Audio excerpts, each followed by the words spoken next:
ರಾತ್ರಿ ಆಪ್ರೇಷನ್ ಆಗೈತ್ರಿ ಅವ್ರದ್ದು. ರಾತ್ರಿ ನನ್ನ ಜೊತೆ ಮಾತಾಡ್ದೇನೆ ಏನಿಲ್ಲ ಆರಾಮ್ ಆಗ್ತೀನಿ ನಾನು, ಸ್ವಲ್ಪ ನೋವು ಐತಿ ಹೊಟ್ಟಿದಾಗ ಅಂತ ಅಷ್ಟೇ ಹೇಳ್ಯಾರಿ. ಡಾಕ್ಟರ್ ಹೇಳಿದ್ರಿ ನಮ್ಗೆ, ಇಲ್ಲ ಭರೋಸೆ ಇಲ್ಲ, ಬಿ ಪಿ ಲೋ ಆಗಾಕುಂತೈತಿ, ನಿಮ್ದು ದೊಡ್ಡ ಜವಾಬ್ದಾರಿ ಅಂತ ಹೇಳ್ಯಾರಿ ಅವ್ರು. ನಿಮ್ಗೆಲ್ಲ ಮಾತಾಡ್ಕೊಂತಿದ್ರಿ? ಹ್ಞೂ ರೀ, ಆಪ್ರೇಷನ್ಗೆ ಹೋಗಾಕಂತ ಮಾತಾಡ್ತಿದ್ವಿ. ಗಾಡಿನಾಗ ಬರೋ ಮುಂದೆ ಫೋನ್ ಹಚ್ತಿದ್ರ? ಹ್ಞೂ, ಫೋನ್ ಹಚ್ತಿದ್ದೆ. ಅಷ್ಟು ಇಲ್ರಿ, 1-2 ಟೈಮ್ ಅಷ್ಟೇ ರೀ. ರಾತ್ರಿ ಒಂದು ಸದ್ಯ, ಮುಂಜಾನೆ ಒಂದು ಸದ್ಯ ಅಷ್ಟೇ ಹಚ್ಚಿದ್ವಿ.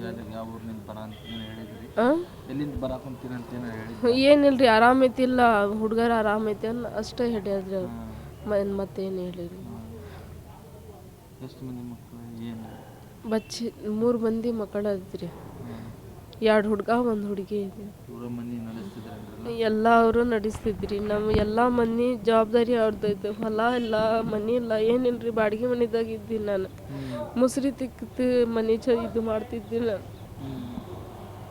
ಹಿಂಗೆ ಆಗ್ಬಿಟ್ಟು ನಿನ್ನೆಲ್ಲ ನಿಮ್ಮ ಕಡೆ ಮಾತಾಡ, ನೀವು ಏನು ಮಾಡ್ತೀರಿ ನೋಡ್ರಿ, ನಮ್ದು ಎಲ್ಲ ಮನೆ ಹಿಂಗೆ ಆಗ್ತೈತಿ. ಏನು ಮಾಡ್ಬೇಕು ನಾನು, ಎಲ್ಲಿ ಹೋಗ್ಬೇಕು, ಯಾರಿಗೆ ಹೇಳ್ಬೇಕ್ರಿ ನೋಡ್ರಿ. ನಾನು ಯಾರಿಲ್ರಿ, ನಾನು ಅವರು 2 ಮಂದಿ ರೀ ನನ್ನ ಮನೆದು ಜವಾಬ್ದಾರಿ ತಗೊತಿದ್ರಿ.